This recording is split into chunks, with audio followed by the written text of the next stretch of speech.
আমাদের অনেকেরই জানা নেই যে ইউটিউবে ভিডিও কন্টেন্ট বানানোর জন্য তো আমাদেরকে কি নিয়ম মেনটেন করতে হয়। অর্থাৎ কি পদ্ধতিতে আমরা একটা ভিডিওকে প্রফেশনাল লেভেলে ভিডিও কন্টেন্ট বানাতে পারি এবং তার জন্য কয়েকটি স্টেপ আছে।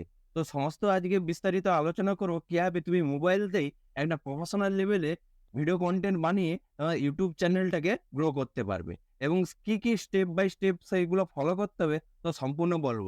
তো ভিডিওটা ভালো লাগলে লাইক, শেয়ার, কমেন্ট করবে এবং সাবস্ক্রাইব অবশ্যই করবে। চলো দেরি না করে শুরু করা যাক। তো আমরা আসবো ১ম এই যে তোমরা যে ভিডিও কনটেন্টটা বানাবে, সেই ভিডিও কনটেন্টে আমাদেরকে ১ম করণীয় কি?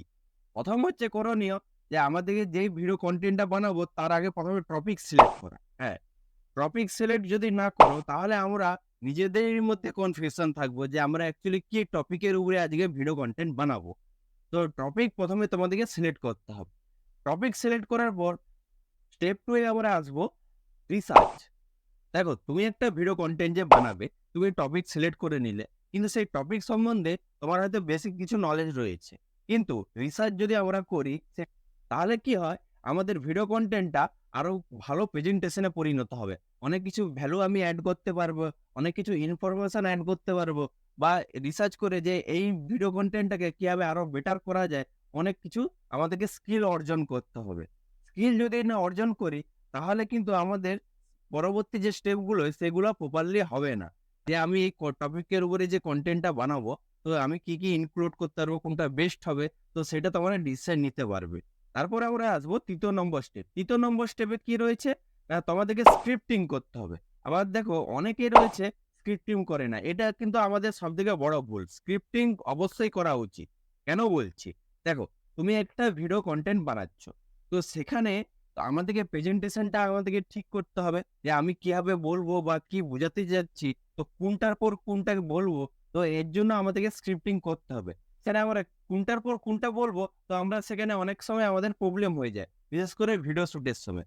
তাই জন্য স্ক্রিপ্টিং করলে কথাটা আমরা বলবো বা কোন ওয়ার্ডটা কোনটার পর কোনটা বললে ভালো হবে। এরপর আমরা কি করব? Video shoot. দেখো ভিডিও শুট যে আমাদের ক্যামেরা দিয়েই করতে হবে, ডিএসএলআর ক্যামেরা লাগবে, এই ক্যামেরা লাগবে, তার কোনো মানে নেই। 90% ইউটিউবাররা স্টার্ট করেছে কিন্তু মোবাইল ফোন দিয়ে। দেখো মোবাইল এখন যে মার্কেটে মোবাইল ফোন বেরিয়েছে, অনেক ভালো কোয়ালিটি ক্যামেরাও পেয়ে যাবে।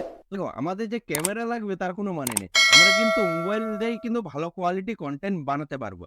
দেখো আমি যে স্টেপগুলো বলছি, এই স্টেপগুলো যদি ফলো করো তাহলে তোমাদের ভিডিও কনটেন্টটা এমনি একটা প্রফেশনাল হাই কোয়ালিটি ভিডিও তৈরি হয়ে যাবে। দেখো ভিডিও শুট করার সময় কি হয়?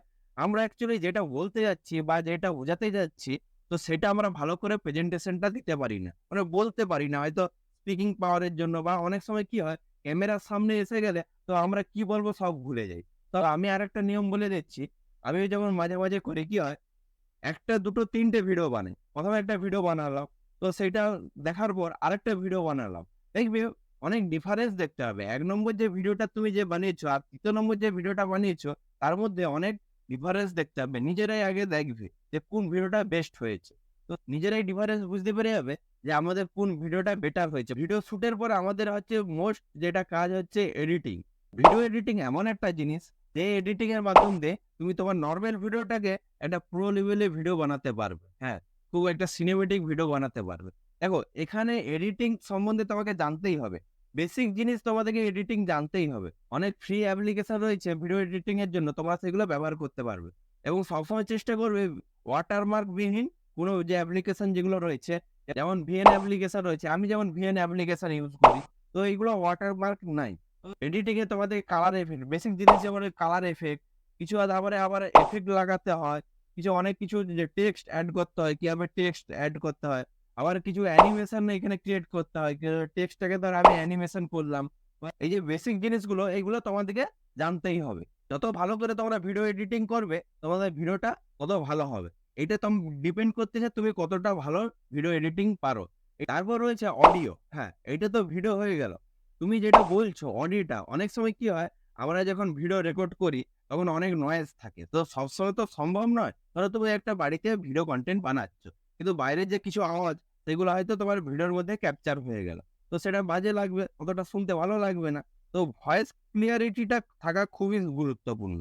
তোমার ভয়েস যত ক্লিয়ারিটি থাকবে তত ভিডিও কনটেন্টটা ভালো হবে। তো মাঝে কি হয়? আমাদের ভিডিও কনটেন্ট নয়েজ রয়ে যায়। তো সেই নয়েজ গুলো আমাদের রিমুভ করবো কি করে? এখানে প্রপারলি নয়েজ রিমুভার অনেক কিছু অ্যাপ্লিকেশন রয়েছে, যেমন পিক্সাস রয়েছে। প্লাস তুমি অনলাইনেও করে নিতে পারবে। এখন অনলাইনে অনেক সুবিধা হয়ে গেছে, যেটা এআই এর মাধ্যমে দিয়ে তুমি তোমার ভয়েসটাকে পুরো নয়েজ ফ্রি করে নিতে পারবে। এবং তো আমি একটা ওয়েবসাইট বলে দিচ্ছি, এই ওয়েবসাইটের মাধ্যম দিয়ে তোমাদের যে অডিওটা রয়েছে সেই অডিওটা ওখানে এডিট করে নিতে পারবে। অ্যাপ্লিকেশনে কি হয়, যে অ্যাপ্লিকেশনে আমাদেরকে একটু এডিট করতে হয়, একটু টাইম লাগে।